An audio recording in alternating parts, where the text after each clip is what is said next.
প্রথম সাক্ষাৎ, মানে কানাইঘাটে আমি জীবনে কোনোদিন আসি নাই, দেখতেও না, বয়ান তো দূরের কথা। তো সেই হিসাবে প্রথম সাক্ষাৎ, আর প্রথম সাক্ষাতে কি বলা উচিত কি বলা উচিত না এটা অনেক সময় বোঝা মুশকিল হয়। কেন জানেন? মানে প্রতিটা এলাকার মানুষের রুচি অনুসারে কথা বললে তাদের ভালো লাগে। এখন কোন এলাকার মানুষের রুচি বা দিনদারির হালত কি সেটা তো আমার জানা নেই।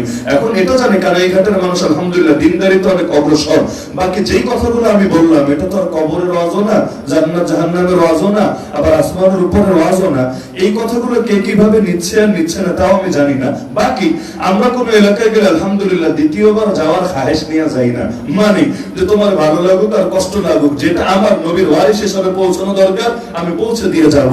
এটা যদি টাটা গুড বাই দাও কোনো সমস্যা নাই, কারণ এটা আমাদের পেশা না, বরং এটা আমাদের দাওয়াতি মিশন। যে কথাগুলো বললাম কি অজরুরি মনে হচ্ছে, হাওয়াল মনে হচ্ছে? আর যদিও এটা হয়তো প্রচলিত কথার বাইরে, মানে যেগুলো আপনারা সবসময় শুনে অভ্যস্ত, হয়তো কথা সেটা না। কেউ কেউ হয়তো আশা নিয়ে বসেছিলেন যে হুজুর মায়ের বয়ান করে একেবারে কান্দায় সহায় ফেলা হয়। কেউ হয়তো ভেবেছিলেন কবরের আযাবের কথা বলে একেবারে মানে বাসার আগে উঠে দিবে। এখন যখন দেখলেন না হুজুর দুইটার কোনোটাই বলে না, হয়তো কষ্ট পাচ্ছেন নাকি? কষ্ট পাচ্ছেন নাকি? না, কথাগুলো কাজের কথা। যদি কিছু মানুষও পুরো দেশ থেকে এই কাজগুলো করার জন্য তৈরি হয়, দুদিন আগে বা পরে সমাজ পরিবর্তন হবেই হবে।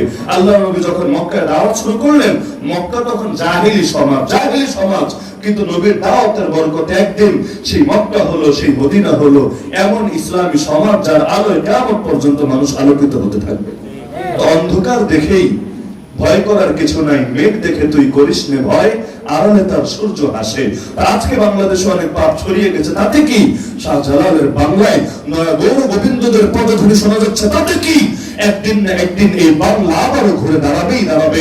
নাস্তিক বেঈমানরা ল্যাজ গুটিয়ে পালাতে বাধ্য হবেই হবে।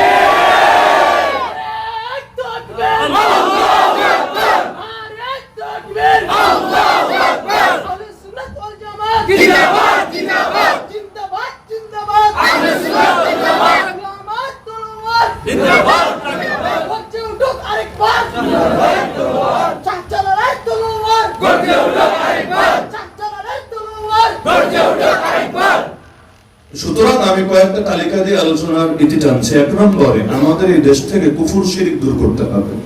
কুফর শিরিক বলতে আমি এটা বোঝাচ্ছি না যে অন্য কোনো ধর্মের লোক এখানে থাকবে না, আমি এটা বোঝাচ্ছি আইন কানুন বিধান সংবিধান এগুলোর ক্ষেত্রে যে কুফর শিরিক গুলো ঢুকে গিয়েছে এবং আগামী দিনে যেগুলো ঢোকানোর চেষ্টা চালানো হচ্ছে, যেমন ট্রান্সজেন্ডার বা ট্রান্সজেন্ডারিজম,